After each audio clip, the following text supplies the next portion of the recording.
Pakistan team के दिमाग में एक तवील अरसे से, अब खुन्नास तो नहीं कहूंगा, था भी भाई कि ये T20 के मौजिद हैं, T20 में इनको कोई नहीं हरा सकता, T20 में बेहतरीन खेलते हैं। असल में उस वक्त T20 था भी, है सही ना, तेज गेम बावली बत्तखों वाला, और यहां 11-11 थी, ये जीत जाते थे।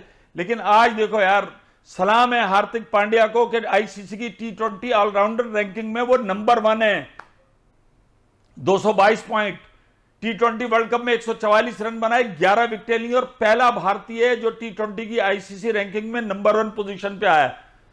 और जो T20 के मौजिद हैं, जो हमें बताते थे कि T20 तो पाकिस्तान ने शुरू करा, और पाकिस्तान ने क्या, कराची में नाजमात के सुपर कप से वो वहां से चलता चलता ऐसा हुआ है कि टॉप 10 में कोई पाकिस्तानी नहीं है। 11वें नंबर पर इमाद वसीम है, और इमाद वसीम को भी क्रिकेट T20 खेले हुए आप देखो कितने, मतलब बीच में उसका कितना तक है वो लीग्स खेल रहा था, कोई नहीं है। कप्तान बाबर आजम हो, शाहीन हो, हारिस हो, पटखू भाई, कोई नहीं है।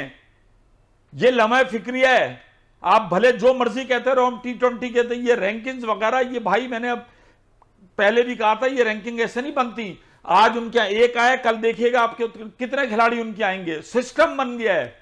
जब एक सिस्टम बन जाता है ना, आपको पता है रशियन स्टेट टूटने के भी कितने अरसे तक जो आजाद रियासतें थी वहां से उनका टैलेंट आता रहा, एथलेटिक्स का और दीगर। चूंकि उनके यहां यह था कि जो बच्चा स्कूल में आता था 5-6 साल का, वो एथलेटिक्स करना शुरू कर देता था। उनके बाद पैसे खत्म हो गए, रियासतों के पास जबू आली हो गई, लेकिन जो उनके एथलीट थे, जो उनके दूसरे ओलंपिक में गेम थे, चूंकि वो चल रहे थे, उस सिस्टम को फिर तबाह होने भी काफी लगा, और वो भी फंड्स की वजह से। लेकिन फिर जितनी देर में वो सिस्टम आगे डिरेल होना शुरू हुआ, उतनी देर में उन्होंने उसको बैकअप कर लिया।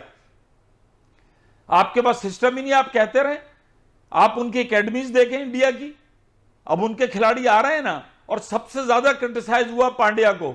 और भाई खिलाड़ी के पास बल्ला होता है और बॉल होती है, ये दो चीजें होती है जिनसे वो अपनी परफॉर्मेंस शो करता है। बातें महमूद भाई से कोई नहीं कर सकता आगे, नहीं तो महमूद भाई से T20 वर्ल्ड कप खेल लो बातों का, अगर किसी के बाप को जीतने दें, लेकिन फायदा क्या। मैं तो बातें कर सकता हूं ना, क्रिकेट तो तुमने खेल ली है जाके।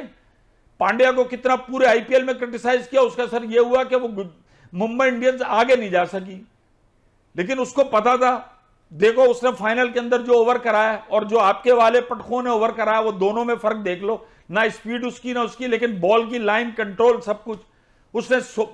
उसने 16 रन नहीं बनने दिए, आपने 19 दे दिए, फर्क है ना। उसने 16 बनने नहीं दिए और आपने 19 दे दिए, और आपका कितना बड़ा नाम है। तो भाई हमारी तरफ से पांड्या भाई को बहुत बहुत मुबारकबाद। और भी खिलाड़ी हैं, जो अच्छा परफॉर्म करेगा वही आईसीसी रैंकिंग में आएगा। तेरे मेरे कहने से, उसको चाहे छपड़ी कह दो, उसको कुछ भी कह दो, उससे कहने से कोई फर्क नहीं पड़ता। क्रिकेटर की परफॉर्मेंस जो होती है, जो बैट्समैन होता है वो बैट से अपनी परफॉर्मेंस देता है, और टीम अगर उसकी जीतती है और वो फतह में कोई हिस्सा डालता है तो उसका नाम बड़ा होता है। और यही बॉलर है, मौके पे वो लेता रहे। अब जाके भाई शादाब भाई भी ले रहा है ना, लेता रहे विकेटें। उस विकेटों का पाकिस्तान की जीत पे कोई असर नहीं पड़ रहा, उसका असर पड़ रहा है सिर्फ उसकी पॉकेट मनी पे, जो उसको लीग से पैसा मिल रहा है, और वो भी इन्हीं लीगों में पैसे मिलेंगे इनको। ये मेरा ख्याल, ये इतना शोर करते हैं ना, अगर इनको आईपीएल में जगह मिल जाए ना, तो आईपीएल में भी इनकी सिर्फ सुताई होगी, वहां पर भी ये विकेटें नहीं ले सकेंगे जितनी प्रोफेशनल क्रिकेट हो गई है। चलो जाओ, स्टार्ट हो जाओ।